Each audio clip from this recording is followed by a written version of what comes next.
começando aqui o podcast Pausa com Café, versão 2024.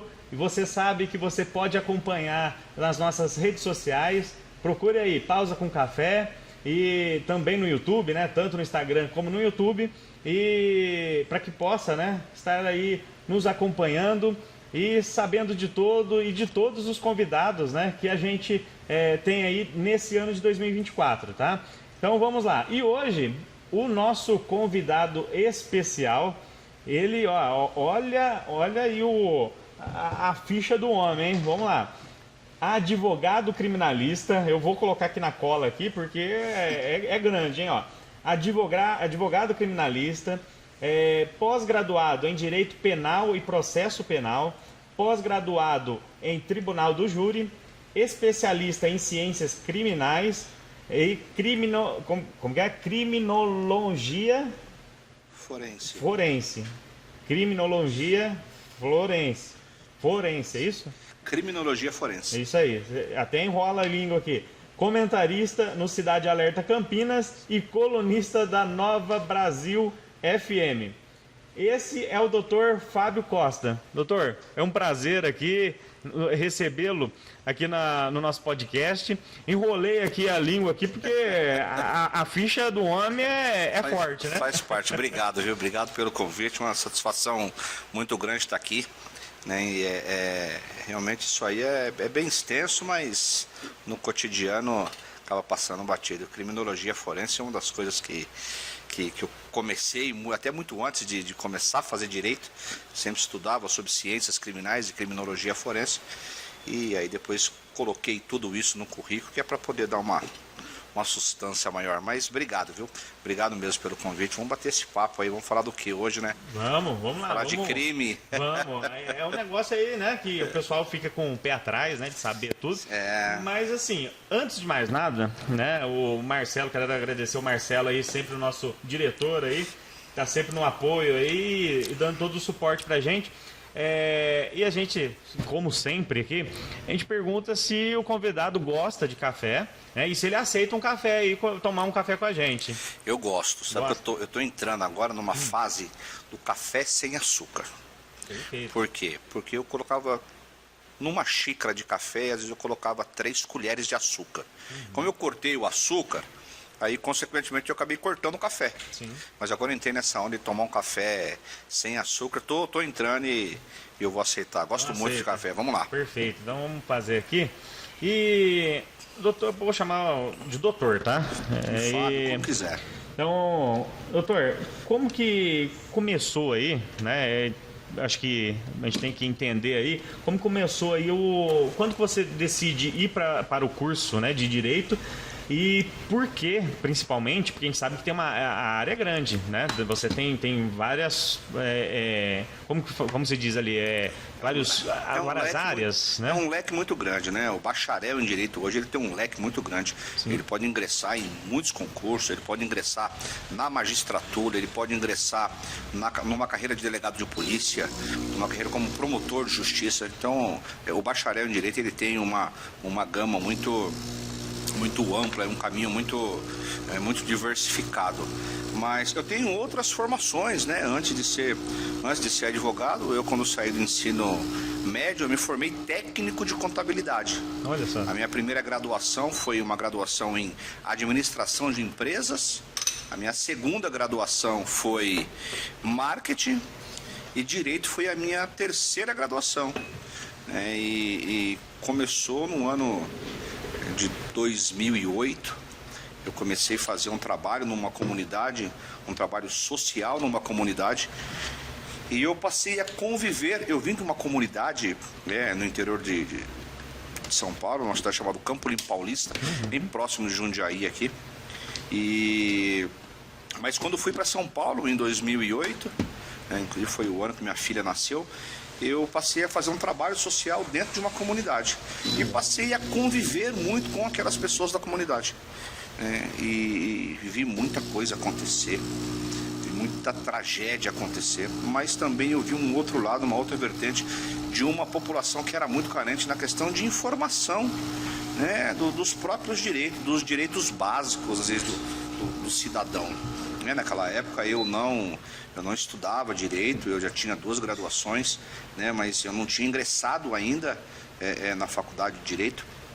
E eu comecei a fazer um trabalho de buscar informações em alguns núcleos jurídicos de faculdades e levar para essas pessoas. Foi no ano de 2009 que eu ingresso na faculdade de Direito, né, para efetivamente começar a faculdade de Direito, e daí então eu passei a ter, até mesmo antes de me formar, a gente não pode falar ter clientes, porque quem não é bacharel em Direito, quem não é advogado, não pode ter clientes. Mas já no curso da faculdade, já tinha muita gente que me procurava. Olha, meu filho foi preso, olha, eu preciso, estou com um filho, preciso de pensão alimentícia. Então comecei a ter essa demanda, essa procura no percurso da faculdade. Legal. E assim, eu acho que aí foi uma questão de escolha minha, porque começou a aparecer muitas pessoas me procurando com casos criminais. Olha, meu filho foi preso, olha, eu recebi uma intimação para ir numa delegacia. E isso eu fui me aprofundando, e aí você pega gosto. E aí calhou de eu ter um professor na faculdade que era assim, sensacional, professor de Direito Penal e Processo Penal. Hoje ele é delegado em Guarulhos, em São Paulo. Legal. Um cara que me incentivou muito, né? Um cara que me deu muito conhecimento, me trouxe muita informação, inclusive informação do dia a dia. Porque acho que a prática nessa questão do advogado criminalista em todas as áreas, mas a prática é uma coisa que a faculdade, infelizmente, a faculdade não traz. Então essa prática você tem que buscar na rua. E eu tinha essa pessoa na rua, que era esse meu professor, que eu sempre ia na delegacia, ia conversar com ele, então a gente sempre trocava umas ideias, a gente saía para jantar, então eu tive essa base, e aí acabei gostando. Depois que eu me formei, levei um tempo para tirar a minha carteira da ordem, mas até então eu já estava atuando em muitos processos como estagiário. Então foi uma questão de escolha, e aí eu continuei fazendo esse trabalho na comunidade. Então uma das vertentes, acho que esse foi o principal ponto: continuar no direito, continuar focando no direito criminal, para poder auxiliar algumas pessoas dentro dessa comunidade, pessoas de bem. Que às vezes precisavam mesmo, independente se é culpado ou inocente, né? Todas as pessoas têm seus direitos e eles têm que ser preservados. Então eu acho que essa foi uma função, uma missão que me foi dada para ajudar, e hoje essa comunidade eu amo de paixão, tenho muitos amigos lá, crianças que eu vi crescer hoje, que já ingressaram aí no ensino fundamental, outros já ingressaram até na faculdade de Direito, por orientação a mim. Então eu acho que foi esse o meu início. Legal. E o doutor é daqui de Campinas ou de São Paulo? Sou de Campinas. Sou de Campinas. E a comunidade é daqui ou de São Paulo? A comunidade é de São Paulo. Isso foi no ano de 2008. Eu me formo no ano de 2014. E aí depois eu tive uma longa batalha, né, para passar na prova no exame da OAB. Uma batalha gigantesca para passar. É uma prova que não, sem entrar muito no mérito, é uma prova que não mede muito conhecimento. É uma prova justa de um lado e injusta do outro, né? São 3 provas por ano, apenas 3 provas por ano, e um exame dividido em 2 fases, e eu levo 5 anos para passar. Hoje eu carrego isso, e hoje eu falo disso com o maior orgulho do mundo, assim. Faço questão de falar em todas as oportunidades que eu tenho de falar desse assunto, eu falo. É uma conquista, né, realmente. É uma conquista. Hoje, não sei quantos advogados eu conheço hoje, mas muitos. Eu não conheço ninguém a nível de Brasil que tenha feito tantas provas quanto eu fiz. Não conheço. Fiz 17 provas. Foram 17 provas ininterruptas. Eu comecei no exame de número 13 e passei no exame de número 19. Então, assim, eu vim sempre do ensino público, né? Depois fiz as minhas graduações, eu tinha outros trabalhos, mas essa questão da prova da OAB foi uma barreira para mim, e assim, sempre falo disso, e as pessoas me perguntam, mas uma prova que mede conhecimento? Não mede conhecimento. Ela te dá um título, ela te dá uma carteira para você exercer, porque são fases diferentes. Você tem a fase da faculdade, o que você aprende na faculdade você não usa e não consegue. Com esse conhecimento da faculdade, você não consegue passar no exame da ordem. E o que você estuda no exame da ordem, você não consegue aplicar no seu dia a dia. Então, assim, você vem de uma graduação. 5 anos, mais 5 anos para passar, e aí depois começar de novo, foi aí que eu comecei, aí eu fiz pós-graduação em Direito Penal e Processo Penal e Tribunal do Júri, as 3 ao mesmo tempo, seguidas. Poxa. Porque eu tinha que tirar um pouco desse atraso.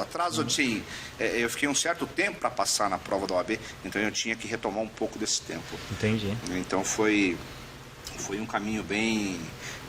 pensei muitas vezes, cara, conheço gente que às vezes na primeira e na segunda desiste. Então hoje eu vejo, todas as vezes que eu falo disso, as pessoas me perguntam: mas e a prova da OAB? Foi fácil?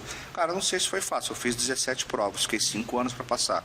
E aí todo mundo hoje olha e vê você na televisão, vê você num caso de repercussão, vê você fazendo um tribunal do júri, as pessoas olham e falam: deve ter passado na primeira, e não é verdade, entendeu? É uma não prova... vê todo esse trajeto, não vê. Mas assim, era só te dar uma carteira. Tá? Conheço N advogados, e aí eu sempre falo: olha, isso não é... Isso, ter feito 17 provas não é demérito para ninguém. E ter feito uma apenas não é mérito para ninguém. Você entendeu? Sim. Porque ela não mede. No dia a dia a banda toca diferente. Acho que todo mundo, né, sabe pelo menos já ouviu falar que realmente é muito difícil. Sim, né? É uma das provas, acho que mais difíceis do Brasil, pelo que a gente vê repercussão, tudo. Eu acho que é a da OAB, né? Sim. E como que foi aí a primeira audiência? Deu aquele friozinho na barriga, aquele suor? Sofreu? Olha, a audiência em si não. Por quê? Porque eu já trabalhava com alguns advogados, então já tinha um pouco dessa prática do dia a dia de fazer audiência. Sim. Então, a primeira audiência, eu lembro que eu fiz assim, foi bem tranquilo, eu sabia, porque uma audiência é diferente, por exemplo, de um tribunal do júri, que eu já vou te falar o porquê. Na audiência, o juiz pergunta para você: doutor, tem alguma pergunta? Aí você vai lá, você olha, você consulta, tá, aquela coisa. Certo. Diferente do tribunal do júri, entendeu? O meu primeiro tribunal do júri, assim, a voz praticamente não saía. Porque eu lembro que eu estava num caso, esse júri já... Logo quando eu comecei a advogar, eu comecei a pegar muitos casos pro bono, sem cobrar. Sim. E o meu primeiro caso de júri que eu peguei eu lembro que eu fui num CDP, eu fui num presídio visitar um cliente. Quando eu saí desse presídio, tinha uma senhora sentada na calçada chorando. Eu passei, aí eu falei: aconteceu alguma coisa? É que meu filho está preso, tem 5 anos que ele está preso, e ele não foi ao julgamento ainda, e olha, eu queria contratar um advogado, mas eu não tenho dinheiro, né? Eu sou diarista. Eu falei: puta que nome agora? Vou embora ou... Eu falei: como é o nome dele? Eu falei: tá. Eu falei: dá a matrícula dele aqui. A matrícula é um número interno que os presos têm. Ela me deu, eu voltei ali no CDP. Fui lá, conversei com ele, peguei uma procuração. Falei: sua mãe está aí fora, expliquei a situação para ele e saí e falei para ela: eu vou cuidar do caso do filho da senhora. Eu nunca tinha feito um tribunal do júri. Já tinha feito com outros advogados, mas na condição de estagiário. Um estagiário no tribunal do júri, você não faz absolutamente nada. Você fica ali só sentado olhando. Só assistindo ali. Só assistindo. A diferença de quem está assistindo na plateia e do estagiário é porque ele está ali na bancada da defesa. Mas ele não tem voz, ele não fala, ele não faz a parte da sustentação oral, que é aquela parte dos debates entre promotor e defesa, ele não faz. E aí esse júri foi adiado uma vez. Eu trabalhava com um advogado, foi adiado uma vez porque ele ficou doente. Uma segunda vez ele ficou doente também. Cara, e aquela situação já estava péssima para mim, porque a mãe: olha, doutor, mas já de novo vai adiar. Quando prestes a ter a sessão, quando foi marcada, esse advogado falou: cara, eu não vou conseguir fazer. E de fato ele estava muito doente mesmo. Vamos remarcar? Eu falei: eu não tenho como. Não tenho como ligar para essa mãe agora e falar: olha, o julgamento do seu filho vai ser adiado pela 3ª vez. Eu não tive coragem. Aí eu falei: não, eu não vou remarcar, eu vou fazer. E aí foi um espanto no escritório. Não, calma, não é assim, não dá para você nunca fez. É o primeiro, você tem que fazer com outra pessoa. Vê se você não arruma alguém que de repente consiga te auxiliar e tal. Eu falei, não, fica tranquilo, eu vou fazer. E eu tinha, e como eu trabalhava com ele, eu tinha essa escora com ele, né? Ele iria conduzir e eu ia acompanhar. Eu sabia do processo, mas eu não sabia como conduzir aquele plenário. Eu tive 11 dias para preparar tudo. 11 dias eu tive. O processo em si eu já conhecia. Um processo até que simples. Um disparo involuntário de arma de fogo, ele matou uma pessoa. Mas sustentar isso durante 1h30 num plenário do júri para 7 pessoas que você nunca viu na vida e tentar convencer aquelas pessoas que seu cliente é inocente, é muito difícil. É muito difícil. Então eu falei não, e aí eu mergulhei naquilo. E qualquer pessoa, pelo que eu andei pesquisando, parece que qualquer pessoa ela pode se inscrever, tem alguma coisa assim, para participar ali de uma... Alguns requisitos básicos, por exemplo, ser brasileiro nato.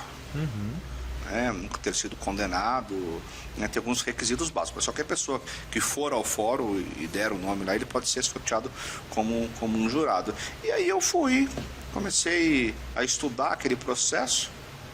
Tem uma parte no final da sustentação que a defesa faz, você tem que explicar para os jurados como que você quer que ele vote. Se você quer que ele absolva seu cliente, tem que votar sim. Se você quer alguma coisa, então você tem que explicar. Essa parte do final é uma parte bem chatinha, assim. Mas eu lembro que eu fiquei, 10 dias estudando esse processo. Fui na cidade de Embu das Artes. O ano era 2022. 2022. Nós estamos falando que não completou 2 anos ainda. Sim.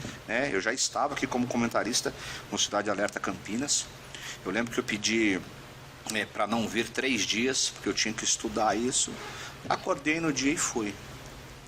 E aí, eu já sabia como é que é. A sistemática eu já sabia. Sim. Aquilo não me preocupava. A escolha de jurados, quando você pode recusar um jurado, quando se aceita, fazer perguntas para a testemunha, fazer perguntas para o réu, né? Aquilo nada me assustava.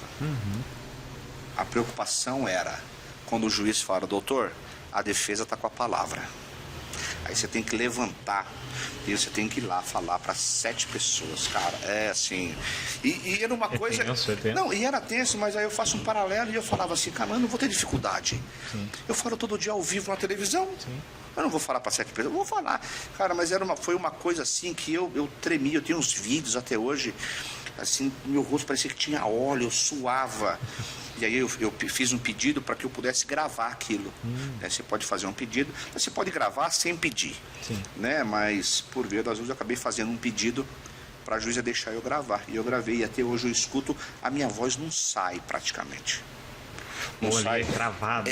Porque o começo é muito tenso, você tem que fazer uma saudação, você tem que cumprimentar a juíza, promotor, os servidores, a polícia militar, você tem que cumprimentar os presentes, você tem que fazer uma cerimônia de abertura ali, depois se dirigir aos jurados. Eu lembro que eu falei, eu deixei um cronômetro na mesa, aí fiz aquela saudação, aí fiz aquele roteiro todo. E falei, quando eu achei que eu já tinha falado por 10 horas, eu olhei, eu ainda tinha mais 1 hora para falar. Eu falei, eu não tenho mais assunto para falar. E aí foi muito legal, porque eu lembro que a promotora me interrompeu, e assim, eu falei, aí entrei no embate com ela, que ela me interrompeu. Aí de novo ela me interrompeu, aí eu falei para a juíza, olha, tá me interrompendo e tal. Aí meio que virou uma briga assim, uma discussão. Sim. Aí aquilo me fez soltar. Aí dali pra frente foi sucesso. Meu primeiro júri foi absolvido. Olha que legal. Né? E de 2022 até agora eu recentemente fiz um outro júri em São Paulo, eu já fiz 47, fiz. Né? Então assim, ali foi literalmente um start. Mas a audiência eu não me lembro de ter ficado tão nervoso. Agora, do plenário do júri, desse dia, vão se passar anos, eu não vou esquecer desse. Esse foi muito emblemático. É o primeiro, né? Você não esquece. O primeiro, acho que marca realmente. E assim, nós estamos aqui no mês, né, das mulheres, tudo. E pelo que a gente nota, não sei se é impressão nossa aqui, mas parece que existe um preconceito da mulher ali ingressar na área criminal. É só impressão nossa aqui ou existe isso mesmo? O que o doutor acha? Eu acho que o preconceito tem. Não vou ser hipócrita e falar para você que não tem, porque tem. Mas por outro lado, eu vejo que muitas mulheres às vezes não têm coragem de ingressar. Por quê? Porque fica aquela questão, porque ela vai lidar com dois extremos. Ela vai lidar com o cliente, Sim. certo? E esse cliente, independente de ser culpado ou não, vamos pensar que na maioria das vezes, sem generalizar, mas ele cometeu um crime. Então ela tem a visão de que ele é um criminoso.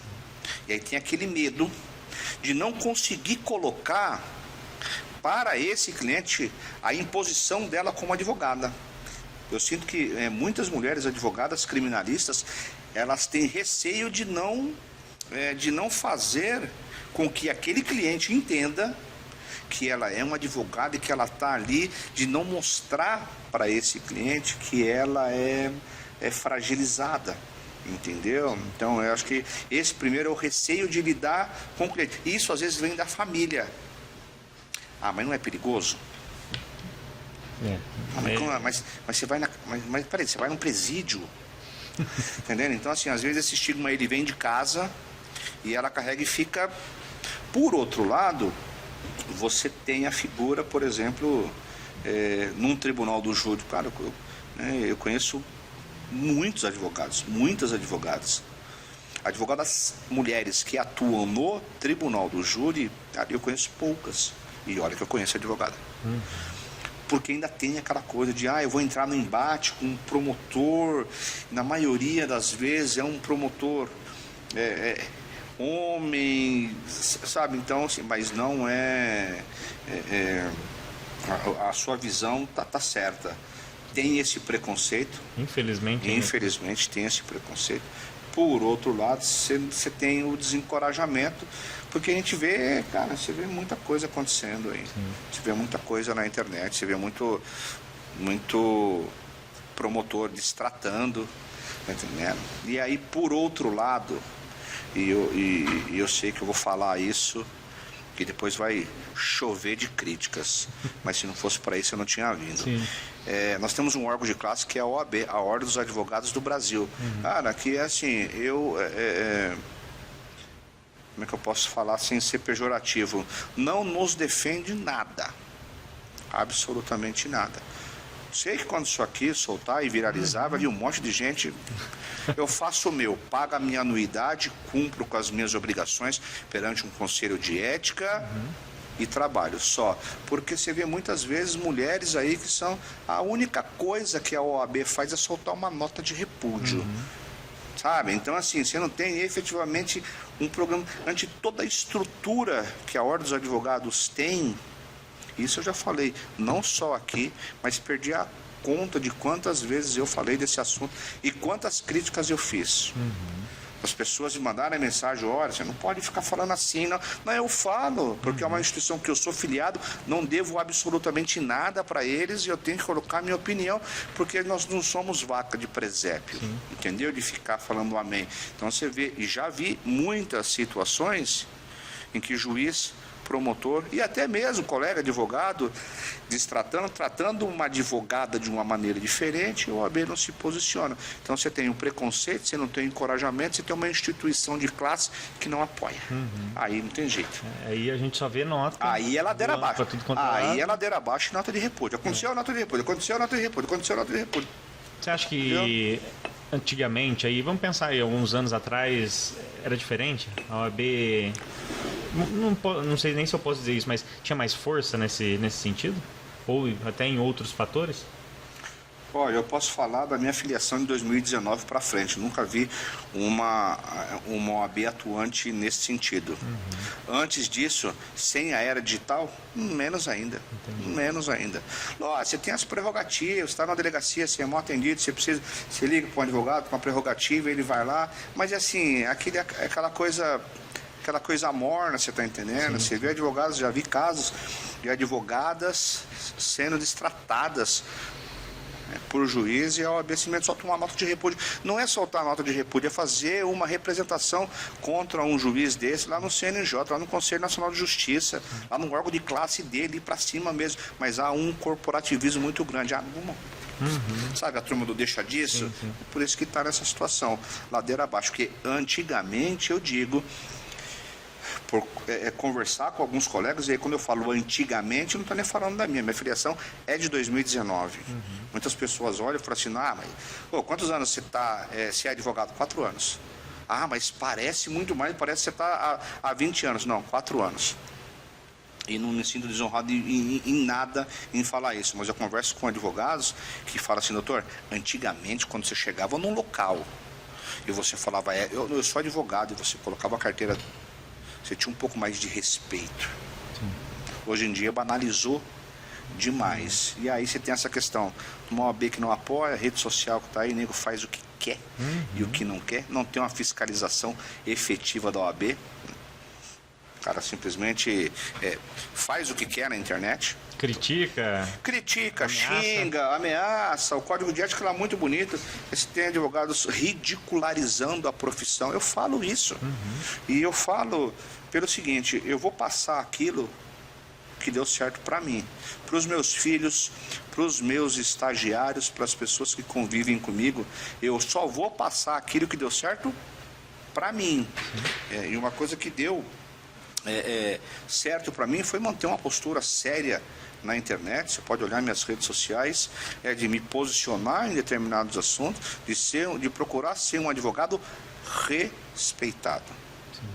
Eu não faço nada para viralizar. Por outro lado, você tem colegas que estão aí fazendo dancinha no TikTok, se ridicularizando, e aí isso faz com que a gente perca a credibilidade. Você está entendendo? Sim. Para olha, foi, pô, mas antigamente não tinha isso aqui. Lógico, antigamente não tinha rede social, mas também não tinha advogado se ridicularizando numa praça pública. Sim. Você está entendendo? Eles pegaram isso, agora, jogaram dentro de um negócio chamado internet, rede social, e aí o descrédito da advocacia está vindo da rede social. Sim. Porque acha que é terra de ninguém. Precisa urgente, né? Porque ali tem muito... até eu perguntei, né? A gente falou da questão de ameaça, tudo. Doutor, já sofreu algum tipo de ameaça? Nunca? Cara, eu acho que essa pergunta foi a pergunta que mais me fizeram na vida. Nunca sofri. Porque eu sempre falo, comigo é preto no branco. Um exemplo que eu vou te dar. Uma pessoa que está presa, tudo que ela quer ouvir do advogado é que vai ser absolvida ou que ela vai para casa, certo? Se você chega para visitar uma pessoa que está presa e fala, olha, por X reais eu tiro você em 10 dias, certo? Você recebe os X reais, em 10 dias você não tira, você acabou de arrumar um problema. Então eu sempre falo, advogado que tem responsabilidade não promete nada. Advogado que tem responsabilidade promete trabalho. O resultado não depende da gente. Isso não serve só para advocacia, isso serve para a vida. Você está entendendo? Então assim, doutor, mas você promete que... Não. Se você está querendo alguém para prometer alguma coisa para você, procura outro. Sim. O que eu prometo para você é que eu sei o que eu estou fazendo, eu tenho experiência no que eu estou fazendo e que casos iguais ao seu eu já fiz muitos. Agora, prometer o resultado, não. Esse é um dos principais, ou eu digo, o principal problema do advogado ter problemas com ameaça. Eu nunca tive. É porque normalmente a gente acha, né, que o advogado que vai mais para a área criminalista, ela tem essa área criminal, ela sofre, né? Normalmente é o que se passa aí pela cabeça das pessoas. É o que todo mundo pensa. Mas o cara vai me ameaçar. Não vai, desde que você seja uma pessoa correta, desde que você coloque os pontos. Olha, funciona assim, assado. Não iluda, né, a pessoa. Assim, porque isso, se você tirar isso da advocacia, serve para a vida. Sim. Qualquer relação, seja ela numa relação de homem e mulher, de namorado, de amigo, de qualquer coisa. Se você promete alguma coisa, você não cumpre, você está tendencioso a ter um problema. Você está entendendo? Então, assim, eu, graças a Deus, eu nunca tive. Sempre deixei muito bem claro aquilo que eu estou cobrando e o que eu vou fazer A gente ouve muito, doutor, mas eu conheço um advogado que o senhor está me cobrando tanto, conheço um advogado que cobra Y. Se você tem condição de pagar somente Y, procura aquele advogado. O meu preço é esse aqui. Tá entendendo? O meu preço é até esse, eu vou até aqui, ó. Sim. E você coloca um limite da sua atuação, você coloca um valor no seu trabalho. O problema é que as pessoas estão, hoje, desculpa o termo, estão prostituindo a advocacia. Tá? E a advocacia hoje, infelizmente, eu tenho que falar isso, está ladeira abaixo. E a culpa não é de ninguém, a culpa é nossa é da classe. Sim, porque não é, eu vejo, infelizmente, não é uma classe unida, é uma crítica, sim, quem entender como uma crítica, é uma crítica, sim, porque há uma prostituição muito grande em relação a isso e as pessoas estão tendo problemas sérios com isso. Não é novidade, você deve estar acompanhando, num prazo de 30 dias, quantos advogados não morreram? Sim. Então, assim, não preciso falar mais nada. Infelizmente, é isso mesmo. É isso. E uma outra dúvida aí que a gente vem acompanhando nas últimas, acho que nas últimas semanas aí, que é a questão da saidinha temporária, né? Qual que é a sua opinião sobre essa questão? Porque, pelo que a gente tem visto aí, parece que vão cortar essa situação aí. O doutor é a favor ou contra a saidinha? Eu vou falar, acho que eu estou aqui na condição de advogado, eu vou falar como advogado. Eu acho que a lei tem que ser cumprida, né? Enquanto tiver a lei 7.210, ela estiver em vigor, estiver valendo a saidinha, nós vamos trabalhar em cima da saidinha. Então, assim, eu não posso falar para você o que eu acho da saidinha. Eu vou falar que eu acho que a lei tem que ser cumprida. O nosso sistema de progressão de regime hoje no Brasil é o mais avançado do mundo. A pessoa tem uma pena de X, ela é condenada a tanto tempo, ela tem uma porcentagem para ela cumprir no regime fechado, depois no regime semiaberto e o restante no regime semiaberto. O problema não é a saidinha, o problema é que você não tem nenhum tipo de programa de ressocialização. Tá? CDP, penitenciária, CR, seja lá o nome que vão dar a isso, eu falo de experiência própria, não ressocializa ninguém. Lá é um depósito de gente. Assim, eu frequento CDP toda semana e assim, eu sei o que eu estou falando. Lá é um lugar onde não vai ressocializar ninguém nunca, porque é só prender. Essa é a minha próxima pergunta aí, porque realmente hoje o que a gente eu falo a gente, as pessoas, né, que não, sim. A gente acompanha na TV, tudo. Eu acho que o Estado ele busca o quê? Pelo menos no papel. É o quê? O preso, ele vai para vai para cadeia para ser ali reeducado, né? E na verdade, o que a gente vê é que isso não acontece. Ele ali, no meu ponto de vista, ele está sendo, muitas vezes a pessoa entra com um crime pequeno e sai praticamente graduado em outras coisas. E aí a hora que ele vem para fora aqui, Você está corretíssimo, porque assim, você não pode ter um programa de reeducação se você não tem educação lá dentro. Então assim, o Estado é só questão de punir, prender. Então você tem essa questão de você ter um ambiente hostil. Eu falo, e toda vez que eu falo isso, é engraçado porque eu falo aqui, eu estou pensando em amanhã. Amanhã pode olhar na rede social, o nego descendo a linha. Mas assim, a minha voz, enquanto eu for advogado, enquanto eu tiver essa via de comunicação, seja aqui, seja na televisão, seja no rádio, qualquer for, eu sempre vou falar. Entendeu? Não é querendo ser crítico, não é querendo viralizar nada.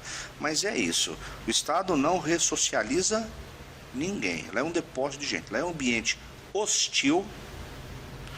Funcionários, eles são completamente mal educados. As pessoas que trabalham no CDP, extremamente mal educados. Eles não, assim, te tratam bem porque eles sabem que eles não têm outra opção.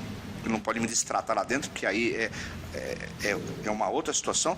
Mas eu sei de relatos de presos, de famílias que eles hostilizam, tratam mal uma família, tratam a família como se a família tivesse culpa do crime que a pessoa está lá dentro cometeu. A mãe vai visitar o filho, os caras hostilizam, tratam mal a mãe, porque a mãe está indo lá visitar o filho, levar comida, ela vai levar. ele tenha roubado um copo, ou ele tenha matado 200, é mãe e ela vai, você não pode ir nessa via. Então é um ambiente que não ressocializa ninguém, é um ambiente hostil, são funcionários que trabalham muito em longas horas, ganham pouco e na cabeça deles eles trabalham com a escória da sociedade. Como é que um cara desse trabalha contente? O cara fala, eu tô aqui 12 horas de plantão, cuidando desse monte de vagabundo que está aí comendo, bebendo, tomando banho de sol e outro. Cara, mas é a função que tu escolheu. Você está entendendo? É a função que você escolheu. Então, assim, o nosso sistema de progressão é o mais avançado do mundo. Só que nós temos uma lei que é a LEP, que é a Lei de Execução Penal. É um produto que nós vendemos, mas nós não entregamos. Mas o que o governo poderia fazer? O doutor está falando, estou pensando aqui. O que a gente poderia fazer aí para melhorar a situação lá dentro? Ou para melhorar essa situação? Porque a gente tem visto ali muita gente sendo presa, não tem condições mais não cabe mais ninguém, pelo que a gente vê em imagens, e o doutor com certeza acompanha lá. Mas eu não vejo o que o Estado pode fazer? O que pode fazer para melhorar esse pessoal. O Estado pode fazer uma coisa tão simples que você não pode imaginar. O Estado, se ele não retirar a dignidade da pessoa, já está bom. E como que você retira a dignidade dessa pessoa? O cara está lá dentro comendo comida podre, comendo comida estragada e sem tomar banho. Cara, você está tirando o mínimo de dignidade de uma pessoa. Ah, mas o cara fez isso. A discussão não é essa. A discussão não é essa. Assim, não tem uma lei? Não está dizendo ali que ele tem que cumprir, não está dizendo ali que ele tem que ter um banho de sol, não está dizendo que ele tem que ter uma comida digna. Como é que você sabe? Eu falo, eu vejo no CDP, a comida quando chega da noite, você vomita na frente do carrinho que chega a comida. Você fala, cara, não é possível que isso aqui é a alimentação do cara. Então você não pode esperar que esse cara saia melhor para a rua. Não tem. O Estado ele tem que ser responsável por quem ele coloca lá. Mas ele também tem que ser responsável do jeito que o cara vai sair. Entendi. Como é que você vai devolver esse cara para a sociedade? Você quer devolver ele melhor como? Não tem como. A mãe do cara vai visitar, ela é hostilizada. Cara, quando entra uma burocracia gigantesca para fazer uma carteirinha. Sabe, colocam condições e mais condições. Olha, esse mês vai fazer a carteirinha só. Às vezes o cara está lá 2, 3 meses sem um sabonete. Aí você serve a comida pro cara, ela tá podre. Banho o cara não tem. Como é que você quer que esse cara volta melhor, mano? Não tem como, a conta não fecha, entendeu? Então assim, o que o Estado poderia fazer? Aí entra aquela questão de fazer investimento, construir novos presídios, novas unidades prisionais, e investir em funcionários, blá, blá, blá, blá. Ah, ok, tá. Cara, mas assim, se fizer o básico já começa a ficar bom. Porque muitas vezes esses motins que vocês veem na televisão, a cadeia virou. O que a cadeia virou? Os caras tomaram conta, tacaram fogo em tudo. Eles estão reivindicando, sabe o quê? Só comida. Faz tempo que não tem, né? A rebelião por aí. Faz tempo que não tem. Mas assim, então todas as reivindicações são isso. Não tem lá dentro. Mas ele vai sair. Então o Estado ele tem que enxergar o seguinte, que nós temos um Código Penal de 1940 e as penas são ínfimas. São misérias as penas diante das atrocidades que essas pessoas cometem lá, certo? Então o cara comete um crime, aí joga ele lá dentro, mas esquece que a legislação é fraca, a pena é curta e daqui a pouco ele está de volta. Você está entendendo? É isso mesmo. É um tema pesado aí, né? É um tema... É pesado e eu falo uma coisa para você. Mais uma vez, pouca gente tem coragem de falar. Infelizmente, mais uma vez eu faço uma crítica aos colegas, todo mundo que estiver ouvindo, assim, cara, tem que falar.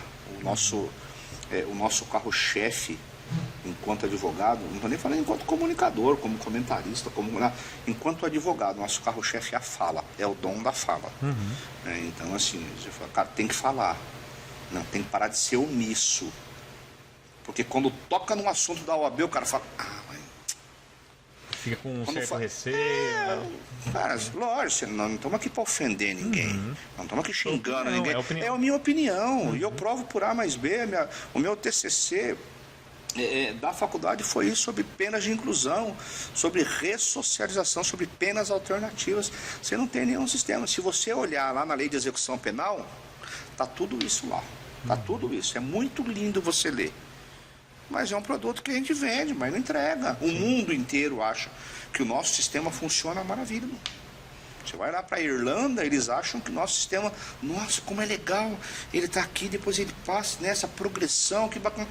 No papel, na prática, nós estamos, é uma fábrica de criar monstros. Entendeu? E ainda, né, falando ali sobre a questão das mulheres, né? Pelo que eu fiquei sabendo aqui, o doutor tem uma palestra que vai fazer agora na Câmara Municipal de Campinas, né? É isso? Eu criei aqui em Campinas um projeto para atender mulheres vítimas de violência doméstica. É um projeto para dar uma orientação, um respaldo jurídico para essas mulheres, né? Um atendimento que a gente faz toda segunda-feira, presencial, 100% gratuito, né, para a gente tentar levar um pouco mais de informação. E na sexta-feira, agora, na quinta-feira, na sexta, a semana é uma semana cheia de palestras em relação a esse tema, a Lei Maria da Penha e os desafios, né, os desafios da Lei Maria da Penha, outra lei que nós vendemos, mas nós não entregamos. Então, na sexta-feira, nós vamos estar lá na Câmara dos Vereadores para falar desse projeto, né, e ganhar força para continuar esse atendimento a essas mulheres que a gente faz semanalmente. E assim, as histórias são das mais assombrosas que você pode imaginar. E está aumentando casos assim? Infelizmente. Nós tínhamos um feminicídio a cada 7 horas. 3 por dia. Hoje já aumentou, são 4 por dia. Já era assustador agora, então. Então, assim, o Brasil hoje ele é o líder absoluto no cometimento de crime de feminicídio. Na América Latina não tem nenhum país que cometa mais esse crime. E aí você pode falar, mas na América Latina e no mundo, o quinto. Olha só. E aí se levar em consideração que nós temos aí quase 200 países, sim, nós somos o quinto país a cometer o feminicídio. Assustador. São números aí que realmente assustam bastante. E voltando à questão aí das defesas, né? Você já defendeu algum caso aí, né? Que a pessoa estava sendo incriminada de forma injusta? A pessoa, porque há um tempo atrás eu vi uma matéria na TV onde existia um número grande de pessoas que não tinha nada a ver no crime, estava em outro local e aí a pessoa já foi identificada, parecia com ela e estava presa lá já. Várias vezes. Inclusive, hoje saiu uma pessoa da cadeia, uma pessoa que era meu cliente, foi acusado injustamente de um crime que, assim, era humanamente impossível ele ter cometido esse crime. Tinham todas as provas, porque, assim, num processo judicial, numa audiência, quando você colhe a maioria das provas, numa audiência onde você colhe a principal prova, que é a prova testemunhal, a palavra do policial tem um peso gigantesco. Gigantesco. O policial tem aquela coisa, policial tem fé pública. Então, e nessa audiência eu tive um policial que falou para a juíza: Excelência, esse não é o rapaz que eu prendi. Cara, assim, esse foi um caso muito emblemático, saiu hoje, está em todas as redes sociais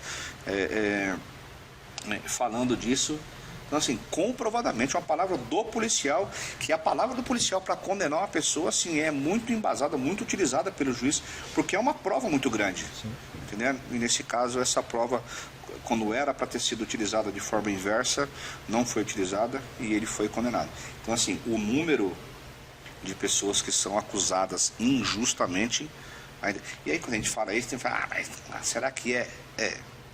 Porque eu tive, quando eu digo várias, eu já vi várias situações, casos meus, 2 casos, inclusive um foi muito emblemático, acho que passou no país inteiro esse caso. O rapaz, ele era motorista de aplicativo, dirigindo, 37 anos, primário, casado, com filho, já estava no aplicativo há quase 3 anos, 17 mil e tantas corridas, nota 4.9, ele foi trabalhar, mais um passageiro, o passageiro estava com uma mala, ele apertou o botão, o porta-mala abriu, ele colocou a mala Ele fechou, 200 metros depois a polícia militar abordou. Aquela mala tinha drogas. O passageiro desceu, a polícia abordou, o passageiro desceu, não, a mala é minha. Aí pegou o telefone do passageiro, quem chamou a corrida não foi nem ele, foi uma outra pessoa e tal. E o motorista do carro estava lá, com o celular ligado, logado no aplicativo. Sim. Não quiseram saber, meteram o cara na cadeia. 50 dias ele ficou preso. Nossa. Então assim, então são casos que você fala, muita gente fala, mas acontece de verdade? Acontece. É algo para ficar esperto aí, né? O pessoal, principalmente de Uber, cara, pessoal de aplicativo. Esses caras são muito vulneráveis. Muito vulneráveis. Você nunca sabe Agora você tá... Agora está tramitando um projeto para regularizar a questão do vínculo, né? Desses, eu acho que tem que ter mesmo, tem que ter, porque eu estive num processo onde essa operadora de aplicativo não deu respaldo jurídico nenhum para esse cara, nenhum. E se a corrida fosse concluída, ela toma 30% da corrida do cara. Sim. Mas numa situação dessa, aí... E ainda demora um monte para fornecer toda a documentação, fornecer aquele cadastro e falar, não, ele está aqui registrado. Cara, foi uma luta para tirar esse cara da cadeia. Aí respondeu o processo e aí ao final foi absolvido. Mas até aí você meteu o cara na cadeia 50 dias. Aí você pensa... Pra quem não tem nada a ver com um negócio desse, o cara... Se o cara já fez, já é ruim lá dentro, imagina pro cara que não fez. Comprovadamente, o cara sabe que ele não fez. Sim. E nós abrimos aí, né, para você que acompanha o podcast e nos segue aí nas redes sociais, viu que a gente abriu ali algumas perguntas, né? E eu selecionei aqui uma pergunta da Thalita, onde ela coloca ali com a relação daquela juíza lá de Roraima, né? Que eu acho que todo o Brasil viu, né? Onde o detento, durante o depoimento ali, a juíza ofereceu um café e o casaco, porque o detento ali, a pessoa que estava na audiência, estava com frio, tudo, e ela ofereceu ali o café e o casaco. E aí ela perguntou aqui, né? Qual a sua opinião, doutor, sobre esse julgamento, né? Ela colocou julgamentos humanizados, né? Ela agiu em detrimento à lei ou houve um privilégio para com o detento? Cara, primeiro eu vou falar da minha opinião em relação à atitude da juíza. Cara, 100% de acerto. 100% de acerto. E não estou dizendo isso porque eu sou advogado criminalista e, se fosse meu cliente também eu queria isso. Assim, em detrimento nenhum. Cara. O pessoal vai criticar o senhor aí, né? Não tem problema, pode criticar, nós viemos para isso. Cara, assim, não vejo atitude errada dela em nenhum momento. Em nenhum momento. Eu não sei o resultado disso. Eu sei que, ao que me parece, era uma audiência de custódia. A audiência de custódia é quando o cara é preso em flagrante, ou ele está com mandado de prisão expedido, a polícia prende, certo? Obrigatoriamente, em 24 horas, você tem que levar ele à presença de um juiz. Sim. Para uma audiência de custódia. Nessa audiência de custódia, não é avaliado o porquê ele cometeu o crime. Olha, por que você cometeu esse crime? Foi você, não foi você? Isso não é abordado numa audiência de custódia. A audiência de custódia serve para analisar as circunstâncias. Quando você foi preso, você foi agredido, você foi levado para a delegacia, você teve contato com a sua família, te deram a oportunidade de você contatar um advogado, você tem filhos, você estudou, você toma algum remédio controlado, você tem algum problema de saúde, é feito uma série de perguntas, uma análise da pessoa, não do mérito. Se você fez ou não, se cometeu o crime ou não, isso vai ser discutido no processo depois. Por hora, nada disso se discute, tá entendendo? Então eu não sei o resultado, ao que me parece, era uma audiência de custódia. Não sei se essa prisão que era em flagrante, não sei se ela concedeu uma liberdade provisória para ele, ou se ela converteu essa prisão em preventiva e deixou ele preso. Pouco me importa o resultado, mas eu tenho certeza absoluta que uma juíza com uma atitude dessa, mesmo que ela tenha deixado ele, concedido uma liberdade para ele, eu tenho certeza absoluta que não foi em razão desse tratamento privilegiado, porque ali não tem privilégio nenhum. Ali eu vou voltar naquela questão básica que eu falei, da dignidade da pessoa. O cara está morrendo de frio. Sim. O problema, você sabe qual que é? É assim, ó, a sociedade sempre quer mais. O cara chega morrendo de frio, a sociedade fala assim, devia ter morrido de hipotermia. O cara chega, não, o cara tá com febre 38, devia estar com 45. Então, ou seja, a sociedade só quer isso. Sim. Prender, punir, massacrar. Tá entendendo? Não está preocupado com o tipo de pessoa que você vai jogar de volta na sociedade. Sim. E esse problema é de todo mundo, principalmente do Estado e do Judiciário. Você está entendendo? Porque... Ofereceu salvo engano, ela ofereceu um café, pediu para desligar o ar-condicionado, ofereceu o café e pediu para colocar uma blusa. Cara, que privilégio é esse? No primeiro momento, antes do doutor falar, eu já tinha algo formado aqui. Eu pensei, poxa, é um absurdo, né? Como que ela pode dar um café? Mas pensando desse lado, realmente, a gente... É algo de se pensar. E se fosse o motorista desse aplicativo? Sim, verdade. Tá entendendo? Esse motorista do aplicativo, ele passou por uma audiência de custódia. E mesmo assim ele foi mantido preso. E se tivesse oferecido um café para ele? Aí eu fico perguntando aqui, eu lembro nesse caso, porque depois foi, nossa, uma enxurrada de gente falando que era um absurdo, que tinha... Cara, um absurdo, é um tratamento humanizado, só isso. Sim. Tem um código e ele vai responder pelas penas, né? Como você tem um estatuto, o juiz, quando ele presta um concurso e ele assume um cargo de juiz, não é um cara que está ali para condenar, ele é um fiscal da lei. Você está entendendo? Eu não lembro o que o Ministério Público diz, salvo engano, não disse nada. O Ministério Público também não é só um órgão acusatório. O Ministério Público é o custos legis, ele é o fiscal da lei. E eu vi naquele momento ali que não teve uma intervenção do Ministério Público, ou seja, o fiscal da lei, o fiscal do povo, o advogado do Estado, o advogado da sociedade estava ali e não disse nada, porque não tem prejuízo nenhum. Então, assim, não lembro se eu cheguei a comentar, essas coisas eu sempre comento bastante mesmo. Não lembro se eu falei alguma coisa, mas lembro muito bem do caso e a atitude dela assim, foi sensacional. No meu ponto de vista, sensacional. Prejuízo jurídico para o processo em si, nenhum. Legal. Aí, ó, tá vendo? Essa é a opinião aí do Dr. Fábio Costa. E, doutor, hoje o senhor está aí na TV também, como a gente falou aí, né? Comentarista na Record, né? TV Tati, né? Record aqui de Campinas e também nas rádios, numa rádio aqui de Campinas, né? Sim. Então, que horário que a gente pode acompanhar? Qual o programa que o senhor está aí? O Cidade Alerta, ele começa todos os dias a partir das 18 horas, vai até às 19h25 e toda quinta-feira, a partir das 7h30, eu estou na Nova Brasil FM, numa coluna que chama Coluna Direto ao Direito.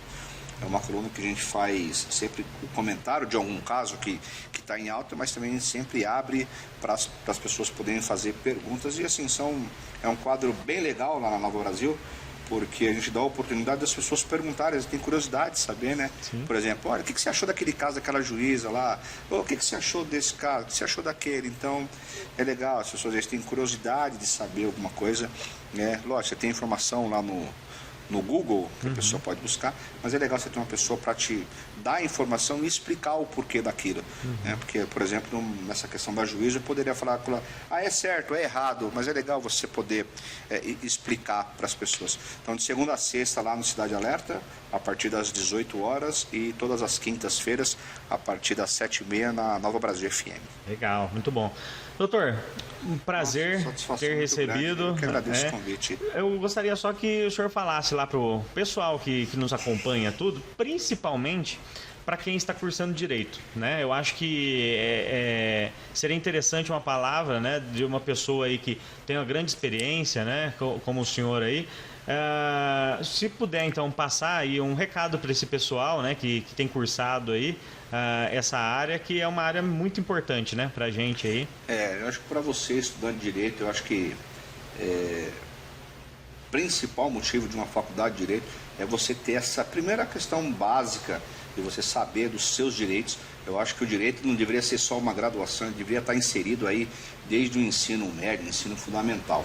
mas eu vejo muita gente se preocupando hoje com a prova da OAB. Eu não vou ingressar no curso de Direito, porque lá na frente eu tenho a prova da OAB. E aí eu digo para você, é só uma prova, é só mais uma prova de tantas que você vai fazer durante o curso aí. Então não ingresse, não pense em ingressar numa faculdade de Direito pensando na prova, ou não pense em desistir de uma faculdade de Direito, de uma prova, porque assim, eu sou prova viva disso, eu fiz 17 provas, eu fiquei 5 anos para passar nessa prova, então era no médio conhecimento de ninguém, é só uma prova para te dar um título. E hoje, é uma coisa que eu sempre incentivo, sempre falo para os meus filhos, acho que a faculdade de Direito, acho que é a melhor faculdade do mundo, até porque ela vai suprir das suas necessidades básicas do conhecimento e além de abrir um leque gigantesco aí das profissões que você pode seguir. É isso aí. Mais uma vez, maravilha. Obrigado. Tem direito a mais um café ou não? Sim, a gente vai tomar um café aqui. Pessoal, tá vendo? O que a gente viu aí, a gente pôde conhecer um pouquinho aí do nosso convidado de hoje. É que o que? Hoje acho que o que a gente leva de lição, não desistir aí dos nossos objetivos, dos nossos sonhos, não deixar o medo tomar conta, né? Porque quando a gente deixa o medo tomar conta, ele paralisa a gente e não deixa, olha, tá vendo aí, onde chegou e tem muito ainda pela frente, né? Então a gente, é isso, é não desistir dos nossos sonhos, não deixar o medo nos paralisar aí e persistir, que a gente vai conseguir conquistar grandes coisas aí. Tá certo? Mais uma vez. Tudo. Obrigado pelo convite. Obrigado. Estou sempre à disposição. Se me convidar, eu volto. Perfeito. Já está convidado, né, Marcela? É isso aí, ó. Marcela tá dando joinha, então perfeito. Gente, então não deixe de acompanhar a gente sempre nas redes sociais, que está aparecendo aí embaixo no rodapé. Acione lá o sininho, né, de notificações. Siga-nos no YouTube, nas redes sociais também. Pausa com Café. E em breve nós teremos aí um novo convidado especial para que a gente possa trocar aí mais, tirar algumas dúvidas, né, sobre o ramo de cada pessoa, de cada convidado aí, tá certo? Mais uma vez, obrigado pela audiência aí, pelas visitas, pelas curtidas, pelas perguntas que foram enviadas aqui pra gente, tá certo? Um abraço e até a próxima.